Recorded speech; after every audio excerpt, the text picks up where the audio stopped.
आज के अध्याय में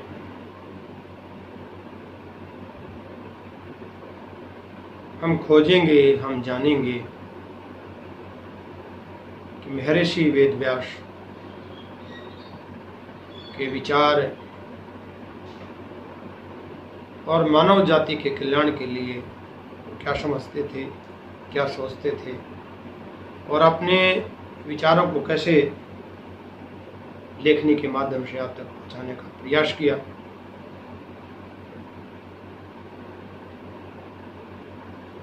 आप सब जानते हैं कि महर्षि वेदव्यास श्रीमद् भगवद गीता, महाभारत लिखने वाले उस महान ग्रंथ जो विश्व का एक प्राचीन ग्रंथ है। महर्षि वेदव्यास कहते हैं, शोक करने वाला मनुष्य न तो मरे हुए के साथ जाता है और न स्वयं ही मरता है। जब लोक की यही स्वाभाविक स्थिति है, तब आप किस लिए बार बार शोक कर रहे हो। सत्पुरुष दूसरों के उपकारों को ही याद रखते हैं और उसके द्वारा किए हुए बैर को नहीं। सदाचार से धर्म उत्पन्न होता है तथा धर्म से आयु बढ़ती है। और अगर जीवन में आपने इन सब चीजों को धारण कर लिया और प्रयत्न न करने पर भी विद्वान लोग जिसे आदर दें वही सम्मानित है। इसलिए दूसरों से सम्मान पाकर भी अभिमान न करें। विद्या के समान कोई नेत्र नहीं है और विद्या के से बड़ा कोई हथियार नहीं है। विवेकी पुरुष को अपने मन में ये विचार करना चाहिए कि मैं कहाँ हूँ, कहाँ जाऊँ, कौन हूँ, यहाँ किस लिए आया हूँ और किस लिए इसका शोक कर रहा हूँ, क्यों विचलित हो रहा हूँ, क्यों परेशान हो रहा हूँ। पूरी दुनिया को पता है, हर मानव को पता है, हर इंसान को पता है कि जो पैदा हुआ है उसने जाना ही है। उसका कहते हैं कि वो दिन निश्चित है और मनुष्य फिर भी मोह में फंसा हुआ है, अहंकार में फंसा हुआ है। स्वार्थ की अनुकूलता और प्रतिकूलता से मित्र और शत्रु बनते हैं। मधुर शब्दों में कही हुई बात अनेक प्रकार से कल्याण करती है, किंतु ये यदि कटु शब्दों में कही जाए तो महान अनर्थ का कारण भी बन जाता है। माँ के रहते हुए मनुष्य को कभी चिंता नहीं होती, उसे बुढ़ापा नहीं आता। जो अपनी माँ को पुकारता हुआ घर में प्रवेश करता है वह निर्धन होता हुआ भी अन्नपूर्णा के साथ चला आता है। ये महर्षि वेदव्यास जी कह रहे हैं। किसी का सहारा लिए बिना कोई ऊंचे नहीं चढ़ सकता, अतः सबको किसी प्रधान आश्रय का सहारा लेना ही पड़ता है और यही जीवन की सीढ़ी भी है। विजय की इच्छा रखने वाले सूरवीर अपने बल और पराक्रम से वैसी विजय नहीं पाते जैसी कि सत्य, सज्जनता, धर्म तथा उत्साह से प्राप्त होती है। विद्या, सूरवीरता, दक्षता, बल और धैर्य से 5 मनुष्य के स्वभाव के मित्र हैं। बुद्धिमान लोग हमेशा इसके साथ रहते हैं। अब ये समझने की आवश्यकता है कि मनुष्य में विद्या, शूरवीरता, दक्षता, बल, धैर्य, क्या ये हर मनुष्य में पाए जाते हैं? और अगर ये हर मनुष्य में पाए जाते हैं तो इनको कैसे खोजा जा सकता है और कैसे इन सब 5 का अनुभव किया जाता है? धर्म का पालन करने का जिस धन की प्राप्ति होती है उसे बढ़कर कोई धन नहीं है। न कोई किसी का मित्र है और न कोई किसी का शत्रु है। स्वार्थ से ही मित्र हैं और शत्रुता एक दूसरे से बंधे हुए हैं। ये संसार लालच में बंधा हुआ है, लोभ में बंधा हुआ है। एक दूसरे के साथ किसी न किसी प्रकार का भाव उसके अंदर बना हुआ है और इंसान में ये सब चीज़ें शरीर से ही उत्पन्न होती है। अगर इंसान को निरोगा रहना है, ऋणी न होना है, अच्छे लोगों से मेल रखना है, अच्छे लोगों से मित्रता रखनी है, अच्छे लोगों से प्रेम रखना है और अध्यात्म की ओर उसका ध्यान है और अपनी वृत्ति से जीव का चलाना चाहता है और निर्भय होकर रहना चाहता है और यही मनुष्य के सुख का कारण होता है। राजा की स्थिति प्रजा पर निर्भर होती है, जिसे पूर्ववासी और देववासियों का प्रसन्न रखने की कला होनी चाहिए। वह राजा इस लोक और परलोक में सुखी जीवन व्यतीत करता है। अब हम जीवन में किन उपदेशों का पालन करें? यदि अपने पास धन इकट्ठा हो जाए तो वह पाले हुए शत्रु के समान है, क्योंकि उसे छोड़ना भी कठिन है और उसे पाना भी कठिन है। उसका प्रयोग कैसे किया जाए, किस व्यवहार में लेके आया जाए, कहाँ कहाँ उसको खर्च करना चाहिए, ये भी एक बड़ी समस्या का कारण है। गहरे जल से भरी हुई नदियां समुद्र में मिल जाती हैं। बड़े सोचने का विचार है, बड़े चिंतन का विचार है। कुएं ने नदी से कहा, बहन आप ऊंचाई से गिरकर समतल में आ जाती हैं और समतल से चलकर समुद्र में गिर जाती हैं। जब पहाड़ों से चलती हैं तो आप मीठी हो जाती हैं और जब समुद्र के में गिरती हैं तो आप खारी हो जाती हैं। मुझे देखिएगा, मैं जहां हूं वहीं रहता हूं और नीचे से ऊपर की ओर आता हूं और मीठा आता हूं और मीठा ही रहता हूं। तो हमें अपनी जगह को नहीं छोड़ना चाहिए। आप प्यासे के पास जाती हैं और प्यासा कुओं के पास आता है, बस अंतर इतना है कि आप घर घर तक पहुंच जाती हैं और लोग अपनी प्यास बुझाने के लिए मेरे द्वार तक आते हैं। गहरे जल से भरी नदियां समुद्र में मिल जाती हैं, परंतु जैसे उसके जल से समुद्र तृप्त नहीं होता, उसी प्रकार चाहे जितना धन आप प्राप्त हो जाए पर लोभी तृप्त नहीं होता। आपने उस परम तत्व को पाना है, उस आत्मा को पाना है। जैसे दूध में मक्खन नहीं दिखाई देता, वैसे परम तत्व आपके शरीर में विराजमान है, वो दिखाई नहीं देता, उसको मंथन करके निकालना है और यही आपके जीवन की तृप्ति है। कभी कभी समय के फेर से मित्र शत्रु बन जाता है और शत्रु भी मित्र हो जाता है, क्योंकि स्वार्थ बड़ा बलवान है। स्वार्थ की जो परिभाषा है, अगर आपके पास धन है और आप साधन संपन्न हैं तो आपके बहुत मित्र बन जाते हैं, लेकिन गरीब के कोई मित्र नहीं है। यही स्वार्थ का भाव है। किसकी निंदा नहीं करनी चाहिए और न किसी को उसे सुनना चाहिए।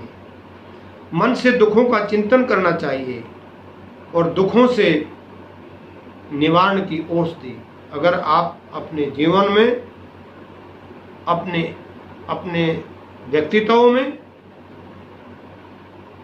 अगर आपने अच्छाई रखनी है, सत्यता के साथ जीना है, व्यवहार के साथ जीना है, उस आत्मा के साथ अपने आप को जोड़कर रखना है, तो मित्रों हमें वैसा व्यवहारिक होना पड़ेगा। हमने द्वेष को ख़त्म करना पड़ेगा, हमने भय को ख़त्म करना पड़ेगा, हमने उस लालच को तलांजलि देनी पड़ेगी, उसको छोड़ना पड़ेगा और बुद्धिमान लोगों के संपर्क में रहना पड़ेगा। महर्षि और संतों के सानिध्य में रहना पड़ेगा। अगर हमने अपने जीवन में कुछ पाना है और कुछ धारण करना है तो ये मनुष्य जीवन एक बार ही मिलता है और इस जीवन में हमें परोपकार करना होगा, हमें सत्य वचन बोलने होंगे, हमें सत्कार करना होगा, हमने सच्चाई की राह पर चलना होगा। जैसे श्रीमद् भगवत गीता में कहा है कि अगर आपने अपने जीवन का उद्धार करना है तो उन 5 तत्वों को आपने अपने जीवन में धारण करके उनका प्रयोजन करना होगा और उन पर खरा उतरना होगा। बलवती आशा कष्टप्रद है, निराश्रय परम सुख है। बाणों से विदा हुआ तथा फरसे से कटा हुआ वन भी अंकुरित हो जाता है, किंतु कटु वचन कहकर वाणी से किया हुआ भयंकर घाव कभी भी ठीक नहीं होता। और जीवन में जिन्होंने गुरु धारण कर लिया, गुरु की महिमा प्यारी है, अज्ञानता को दूर करके ज्ञान की ज्योत जलाई है, गुरु की महिमा न्यारी है। जिन लोगों ने गुरु को धारण कर लिया है, जिन्होंने उस परम तत्व को जान लिया है, समझ लिया है और उस भाव के साथ जीना आरंभ कर दिया है तो स्वार्थ बड़ा बलवान है। इसी कारण कभी कभी मित्र शत्रु बन जाता है और शत्रु मित्र। प्रसाद का सहारा पाकर भी भाग्य बली भांति बढ़ जाता है। धर्म सदाचार है, बल और लक्ष्मी सब शील से ही आश्चर्य पर है, शील ही सबकी नींव है। दुखों में जिसका मन उदास नहीं होता, सुखों में जिसकी आसक्ति नहीं होती, ये समझने की आवश्यकता है और जीवन में धारण करने की आवश्यकता है कि दुख में परेशान नहीं होना है और सुख में शांति बनाए रखना है। जिसकी आसक्ति नहीं होती तथा जो राग भय या क्रोध से रहित होता है वह स्थित प्रज्ञा होता है। जिस मनुष्य ने इन सब चीजों को अपने जीवन में धारण कर लिया है वो स्थित प्रज्ञा बन जाता है। दुख को दूर करने की एक ही अमोघ औषधि है मन से दुखों की चिंता को दूर करना। मन से उस चिंतन को, उस दुख को डिलीट कर देना, उसको बाहर निकाल देना। संसार में ऐसा कोई नहीं हुआ जो मनुष्य की आशाओं का पेट भर सके। पुरुष की आशा समुद्र के समान है, वह कभी भरती नहीं है। मनुष्य ने अपने जीवन में अहंकार, मोह, इतने सारी चीजें अपने जीवन में धारण कर ली हैं तो वो कैसे सत्यता के साथ जी सकता है। और उस समुद्र के समान उसकी गहराई है, उस समुद्र के जितने बड़े उसकी सोच है, वो चाहता है और वह कभी नहीं भरता। सत्य से सूर्य तपता है, सत्य से आग जलती है, सत्य से वायु बहती है और सब कुछ सत्य से प्रतिष्ठित है। सत्य ही धर्म है, सत्य ही तप है और सत्य ही योग है, सत्य ही सनातन ब्रह्म है। सत्य को ही परम यज्ञ कहा जाता है तथा सब कुछ सत्य पर टिका हुआ है। जब ये सब चीजें सत्य पर टिकी हुई हैं तो हम सत्य की खोज पे क्यों नहीं निकलते और सत्य को प्राप्त करने की चेष्टा और प्रयत्न क्यों नहीं करते। हम क्यों द्वेष, क्यों भाव, क्यों अहंकार में डूबे रहते हैं और ये अहंकार एक दिन उसका विनाश का कारण बनता है।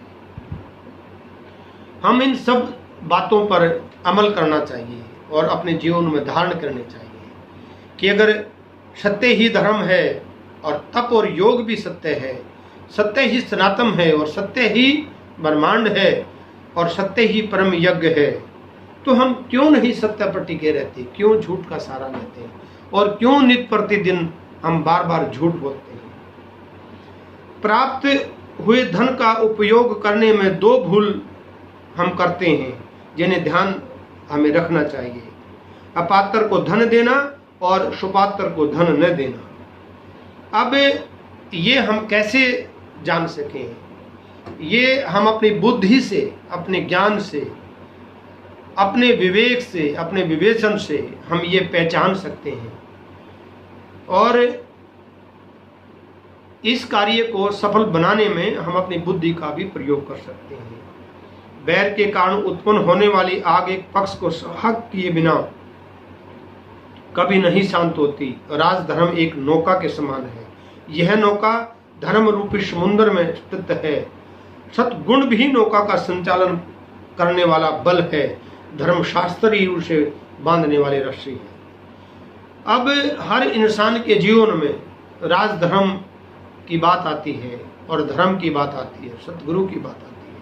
हम अपने जीवन में कैसे उसको धारण कर लेते हैं और क्यों नहीं अपने जीवन में धारण करके वैसी गति प्राप्त कर लें। ज्ञान रूप जानने योग्य और ज्ञान से प्राप्त होने वाला परमात्मा सबके हृदय में विराजमान है। मैंने पहले भी बताया है कि परमात्मा हर इंसान के हृदय में विराजमान है। वो उस दूध के समान है जिसमें मक्खन दिखाई नहीं देता। क्षमा धर्म है, क्षमा यज्ञ है, क्षमा वेद है और क्षमा शास्त्र है। जो इस प्रकार जानता है वह सब कुछ क्षमा करने योग्य हो जाता है। लोभी मनुष्य किसी कार्य के दोषों को नहीं समझ पाता, नहीं उसके जहन में वो चीजें आती। वह लोभ और मोह से प्रवृत्त हो जाता है। जिस मनुष्य में लोभ आ जाता है, जिस मनुष्य में मोह आ जाता है, ये जीवन में जो अहंकार का कारण है, ये मोह है और लोभ का ही कारण है। जब मनुष्य की अंतिम यात्रा में हम जाते हैं तो वह मोह ही है। राजन यद्यपि कहीं कहीं शीलहीन मनुष्य भी राज लक्ष्मी प्राप्त कर लेता है, तथापि वे चिरकाल तक उसका उपयोग नहीं कर पाते और मूल सहित नष्ट हो जाते हैं। इस दुनिया में इतने ऐसे लोग हैं जिन्होंने धन इकट्ठा किया है और क्या वो उस धन को अपने साथ लेके गए हैं? ये सब चिंतन और मनन करने की बात है कि धन का उपयोग करिए, उसका सदुपयोग करिए और उस धन को अपने उस अच्छे कर्म के लिए, उस अच्छे कार्य के लिए लगाने का प्रयास करिएगा और कोशिश करिएगा कि आपके द्वारा किसी का हनन ना हो, किसी की हानि ना हो और कोई आपके वचनों से दुखी ना हो, आपकी वाणी से परेशान ना हो। सद वचन ही हमेशा जीवन में बोलिएगा। कटु शब्द अपने जीवन में कभी मत धारण करिएगा। यही महर्षि वेद व्यास का विचार है और यही वो कहते हैं कि अगर जीवन में आपने इन सब चीज़ों को धारण कर लिया तो मनुष्य जरूर सद्गति को प्राप्त होगा। और यही गीता का ज्ञान भी है और इस ज्ञान में, इस सरोवर में आप डूबिएगा, समझिएगा, जानिएगा कि अगर ऋषियों द्वारा रचित कुछ ऐसे महाकाव्य हैं जो हमारे जीवन की, हमारी रेखाओं की, हमारे मस्तिष्क की रेखाओं को बदल सकते हैं, हमारा जीवन बदल सकते हैं, तो फिर हमें क्यों नहीं उन सब बातों पर ध्यान देना चाहिए और क्यों नहीं हमने उन सब चीज़ों पर समझ लगानी चाहिए।